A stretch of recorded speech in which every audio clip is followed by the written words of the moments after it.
एक जिज्ञासा है कि शास्त्रों में आत्मा को नित्य, शुद्ध, बुद्ध, मुक्त एवं अनादि स्वरूप कहा गया है। यदि आत्मा अनादि है, उसमें कोई मल, वासना या द्वेष नहीं है, तो फिर ये वासना, मोह, राग, द्वेष जैसे संस्कार उसमें कैसे और कब आए? हाँ बच्चा, जैसे स्थूल शरीर है ना, ऐसे एक सूक्ष्म शरीर है, फिर कारण शरीर है।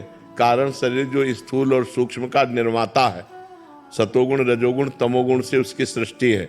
कारण शरीर की त्रिगुणात्मिका माया के मिश्रण को ही कारण शरीर कहते हैं, जिसे स्वभाव कहा गया है। लेकिन जो सूक्ष्म शरीर है, उसमें जो मन है, बुद्धि है, चित्त है, और चौथा जो अहंकार है, उस अहंकार में आत्मा भ्रमवश अपना मैंपन कर लिया, मेरापन कर लिया। बस इसी से उसको जन्म मरण की प्राप्ति होती है।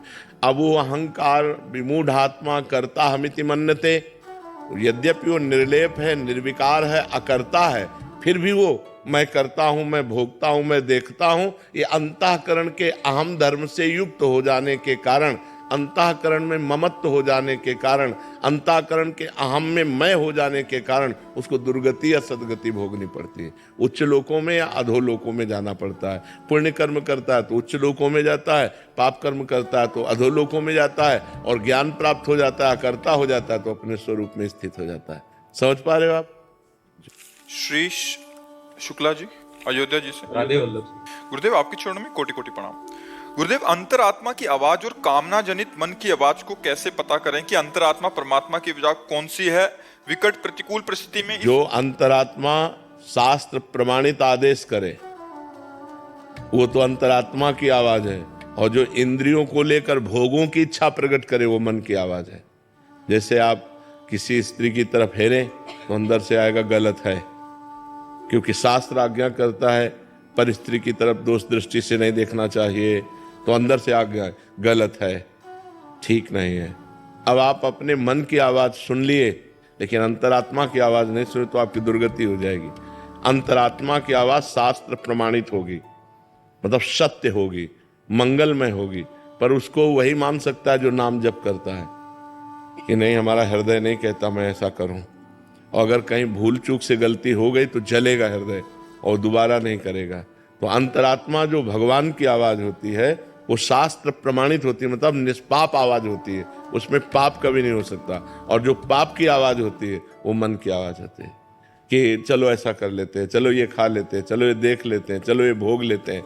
वो अंदर से वासना जो उत्पन्न करता है वो मन करता है, और जो निर्वासनिक आवाज होती है ये गलत है, वो परमात्मा की आवाज होती है। अंदर विराजमान परमात्मा सबके, वो उसकी आवाज होती है। तो जी जैसे विषम परिस्थिति में तुरंत पता नहीं चल पाता है, ऐसे प्रतिकूल परिस्थिति आई तो फिर? तो प्रतिकूल परिस्थिति आई तो आप एकाग्र हो और परमात्मा से पूछो, उसी समय एकाग्र हो कि हे प्रभु मेरे अंदर प्रेरणा करो, मैं इस विपत्ति से कैसे निकलूं, या मुझे ऐसी सामर्थ्य दीजिए कि मैं इस विपत्ति को सह लूं।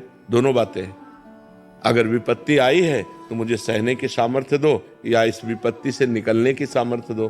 भगवान से प्रार्थना करो, जरूर वो अवश्य सुनेंगे, और किसी न किसी रूप में। मान लो आप अंदर की बात नहीं समझ पाते हो तो बाहर से किसी न किसी रूप में आके आपको समझा देंगे। कोई शास्त्र की बात आ गई, कोई क्लिप संत के प्रवचन की निकल पड़ी, या अंदर से बात आ गई, या कोई व्यक्ति आके समझाने लगा, वो परमात्मा ही होगा जो आपको समझाएगा उस समय। विपत्ति के समय हमको एकाग्र होकर केवल भगवान का आश्रय लेना चाहिए। अगर भगवान का आश्रय लिया तो विपत्ति विपत्ति नहीं रह जाएगी। आदमी तभी आश्रय लेता है जब कोई आश्रय नहीं रह जाता। ये सबसे बड़ी गलती है। विपत्ति आते ही भगवान का आश्रय नहीं लिया जाता, फोनों का आश्रय लिया जाता है। उनका फोन नंबर लगाओ, उस व्यक्ति से मिलो। जब सब जगह निराशा होती है तब आखिरी में भगवान, जैसे द्रौपदी जी, पहले 5 पतियों का भरोसा, फिर सभापतियों का भरोसा जो भीष्म आदि, द्रोणाचार्य आदि, फिर अपने बाहु का भरोसा, फिर अपने दांतों का भरोसा। जब देखा अब कुछ नहीं, तब श्री कृष्ण का भरोसा। और जहां श्री कृष्ण का भरोसा वहां विपत्ति नहीं रहती। वस्त्र रूप में भगवान वस्त्रावतार हो गया, खींचते खींचते दुशासन हार गया, पर यहाँ से वस्त्र नहीं हटा पाया। इसलिए विपत्ति आते ही सबसे पहले हमें भगवान का सुमिरन करना चाहिए, भगवान से प्रार्थना करनी चाहिए। कमल शर्मा जी, गुरुग्राम से। राधे राधे महाराज जी। महाराज जी, किसी भी बात को जानने का और मानने में क्या फर्क है? श्री जी, जानने में बुद्धि प्रधान होता है, मानने में हृदय प्रधान होता है। जो बुद्धि प्रधान साधक होगा वो मानने पे नहीं होगा, वो तर्क की कसौटी पर कस करके फिर जान करके मानेगा। ये बुद्धि प्रधान, और जो भाव प्रधान है, हृदय प्रधान है, वो मान करके जान जाएगा अपने आप। हम किसी बात को जाने और उसे कैसे माने, जानते हैं? शास्त्र, तस्मात् शास्त्रम प्रमाणम ते, वो बात शास्त्र युक्त है कि नहीं, वो महापुरुषों द्वारा माननीय है कि नहीं।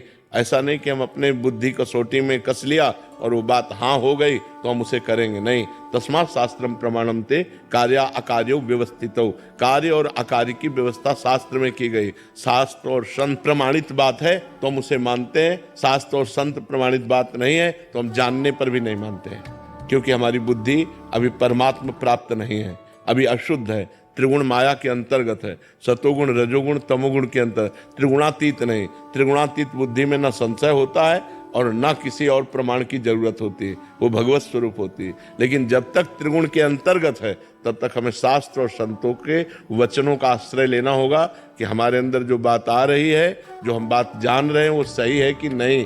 यहाँ तक कि बड़े बड़े सिद्धों को इस बात के लिए प्रमाणित करना पड़ा है कि हमारे अंदर जो बात आ रही है, जो हमने तप के द्वारा प्राप्त किया, ये वही बात है कि नहीं है। तो भगवान व्यास देव जी के पास श्री सुखदेव जी गए और कहा, भगवान जो मुझे बोध हुआ है वो सही हुआ है या अभी कुछ उसमें कचाई है? तो उन्होंने कहा, इस बात का प्रमाण तो विदेहराज जनक देंगे। आप जनक जी, सुखदेव जी के गुरु हैं जनक जी। तो श्री सुखदेव जी महाराज पहुंचे और जनक जी त्रिकालज्ञ महापुरुष थे, वो जान गए कि ये मुनि अपनी स्थिति को प्रमाणित करने के लिए आए हैं। तो दरवाजे पर जे हुई तो रुकवा दिया। 7 दिन 7 रात्रि वही दरवाजे पे खड़े रखा और रोज पूछते थे। उनके चेहरे पर कोई शिकन, कोई भाव, बोले नहीं, जैसे आए थे वैसे खड़े। बोलो, किसी व्यक्ति को दरवाजे के ही खड़ा रखा जाए, कोई उत्तर न दिया जाए 7 दिन 7 रात, तो गुस्सा नहीं आ जाएगा?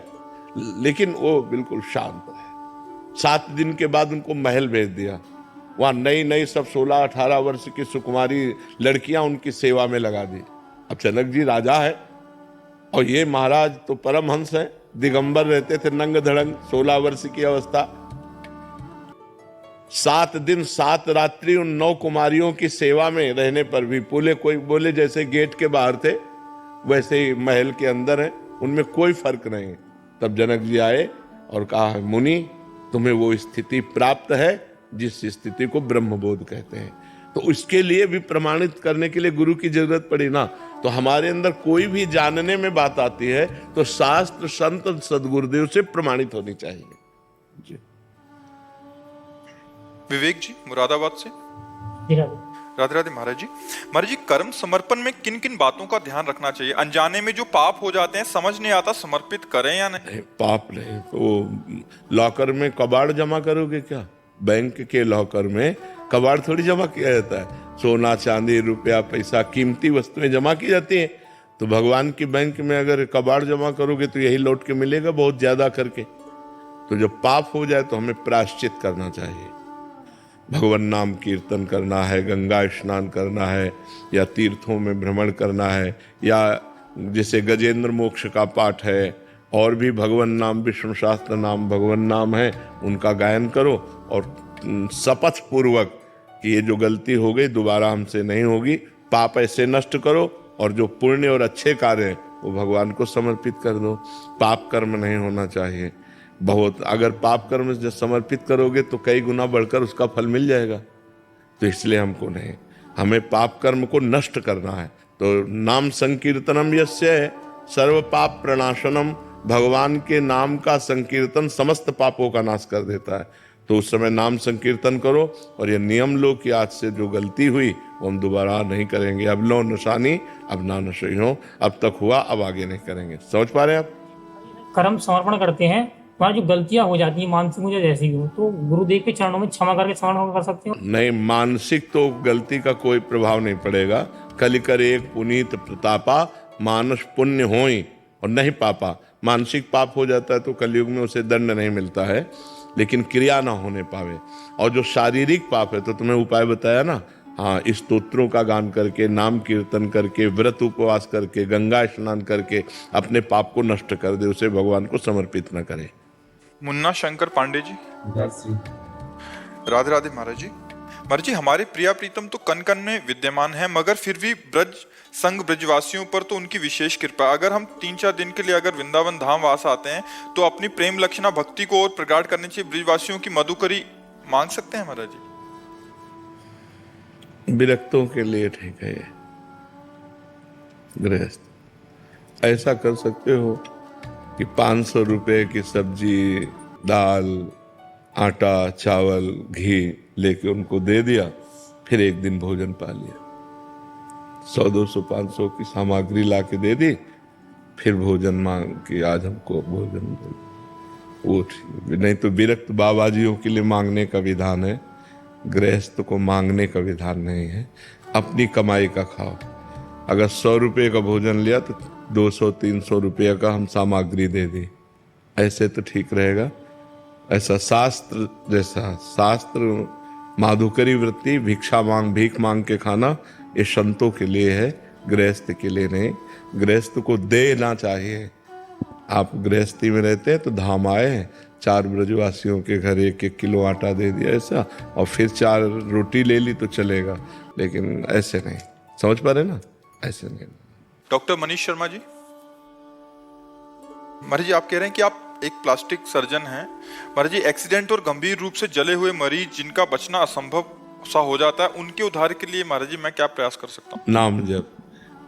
नाम जप करते हुए, और उनको नाम जप दे दिया कि औषधियों से तो आपका हम रक्षा नहीं कर पाए आपकी, लेकिन भगवान नाम 100, 200, 500 जो जपे वो दे दिए जाओ, ये तुम्हारा उसका पक्का मंगल होगा, पक्का मंगल होगा। भगवान का एक नाम भी अगर किसी को दे दिया जाए तो भारी पड़ जाता है। एक नाम भी रजिस्टर में, मान लो उसने तो जपा नहीं, लेकिन हमने ट्रांसफर कर दिया। जैसे हम पैसे ट्रांसफर कर सकते हैं किसी को भी, अगर हमारे सरकारी बैंक में पैसे हैं तो हम किसी को भी ट्रांसफर कर सकते हैं। ऐसे पुण्य है, नाम जप है, भगवत आराधना है, अनुष्ठान है, हम किसी को भी ट्रांसफर कर सकते हैं। तो जैसे किसी जीव को देखा तो जितनी देर आपके समीप है, राधा राधा राधा राधा राधा, और हे भगवान मैं इतना राधा नाम जो जपा 5 मिनट 10 मिनट इस जीव को देता हूँ, तो वो पलट कर आपका मंगल करेगा आके। इसका भी तो ये कर्म हुआ ना। जैसे आप कोई कहे कि यार इतनी मुश्किल से तो भगवान का नाम जपा जाता है, और 100 नाम मान लो जपा, तो हम अपने लिए ना रख कर दूसरे को दे दिया, तो जो 100 नाम आपको लाभ देते वो तो 100 नाम भर ही लाभ देंगे, लेकिन संख्या 100 की जब नाम की आपको दूसरे को दान कर दी तो 1000 गुना बढ़कर वो पलट कर आपका मंगल करेगा आकर के। जरूर करना चाहिए। नाम जप ही भगवान का ऐसा है जो जीव का परम मंगल कर सकता है। माता जी ने कहा था मैं इसलिए भगवान का नाम लेके ऑपरेशन करने। हाँ बिल्कुल बिल्कुल बिल्कुल बिल्कुल। गिरजा शाह जी, राधे राधे महाराज जी। महाराज जी मेरा प्रश्न है कि जब लोग कामयाब होते हैं तो ईश्वर को धन्यवाद देते हैं, पर जब लोग नाकाम हो जाते हैं तो ईश्वर को दोष देते हैं, तो महाराज जी इसमें क्या ईश्वर जी का? नहीं, ना कामयाबी में और ना नाकामयाबी में, दोनों में ईश्वर की प्रधानता नहीं, कर्म की प्रधानता है। कर्म प्रधान विश्व रचि राखा, जो जस करे ताश फल चाखा। यदि पूर्व में पुण्य प्रबल है आपका और इस समय आपका प्रयास है तो आप सफल हो जाएंगे, और पूर्व में पाप प्रबल है तो आप चाहे जितना प्रयास करें असफल हो जाएंगे। इसमें ईश्वर का इस कर्म प्रधान विश्व रचि राखा, जो जस करे ताज फल चाखा। कर्म की प्रधानता रखकर विश्व की रचना ईश्वर ने की है। अब आप जैसा कर्म करेंगे वैसा आपको भोगना पड़ेगा। अवश्य में भोक्तव्यम कृतम कर्म शुभाशुभम। पुण्य और पाप रूपी कर्म को अवश्य भोगना पड़ेगा। तो असफलता, विपत्ति, दुख, उद्विग्नता, चिंता, डिप्रेशन, ये सब पाप का फल है। और जब हमारे अंदर पुण्य का प्रभाव आता है तो सफलता, आनंद, सम्मान ये सब प्राप्त होने लगता है। चिंता नष्ट हो जाती है, हर्ष होता है। तो हम अच्छे कर्म करें, बुरे कर्मों का त्याग करें। तो वर्तमान में जब हम अच्छे कर्म करेंगे तो पूर्व में जो पाप कर्म वो हमें भोगना पड़ेगा, अच्छे कर्म करते हुए भी। अब हमारा अच्छा कर्म चल रहा है, पूर्व का पाप कर्म चल रहा है, तो हमें दुख मिलेगा। लेकिन वो जब नष्ट हो जाएगा और ये कर्म लागू होगा तब हमें बड़ा सुख मिलेगा। तो इसलिए वर्तमान के दुख सुख को न देखते हुए हमें अच्छे आचरण करने चाहिए। हमें शास्त्र सम्मत पुण्य में, धर्म में कार्य करना चाहिए। डॉक्टर नीलमणि शर्मा जी, राधे राधे महाराज जी। ध्यान करते वक्त भगवान के कौन से चित्र, अंग या लीला का ध्यान करें? ये तो अपने आसक्ति का विषय है कि हमें राम प्रिय है, श्याम प्रिय है, हमें भगवान का कौन सा रूप प्रिय है, तो अपनी प्रियता की बात। सब भगवान समान सामर्थ्य वाले हैं, एक ही भगवान तो सब रूप धारण किए हुए हैं, लेकिन ये अपनी प्रियता की बात है कि मुझे राम रूप प्रिय है, मुझे कृष्ण रूप प्रिय है, मुझे नरसिंह रूप प्रिय। जो रूप भगवान का प्रिय हो उसका ध्यान कीजिए। महाराज जी, मुझे जब भी आपके दर्शन वृंदावन धाम में आना हो तो मैं चोरी या झूठ बोल के मायके का बहाना लगाकर आती हूँ, तो क्या महाराज जी मेरा अपराध तो नहीं बनता? नहीं, इसमें अपराध तो नहीं, पर मुझे लगता है कोई घटना दुर्घटना हो जाए कभी मान लो, तो आपको सूचना किसी एक को तो दे देनी चाहिए कि आप छुपा कर रखना। पता होता है, हाँ बस ठीक है, फिर कोई बात नहीं। संपूर्ण घर को ना पता हो, अपने पति को पता हो तो काम चल जाएगा, या किसी एक को पता होना चाहिए कि उसको पता है कि आप वृंदावन गए हो, इतना पता होना चाहिए। ऐसे बिल्कुल पूरे घर को झूठा बता करके फिर ऐसा नहीं, उचित नहीं है। हाँ, पूरे घर को नहीं पता है, लेकिन एक परिवार को, अपने कम से कम जो हमारे पति हैं उनको पता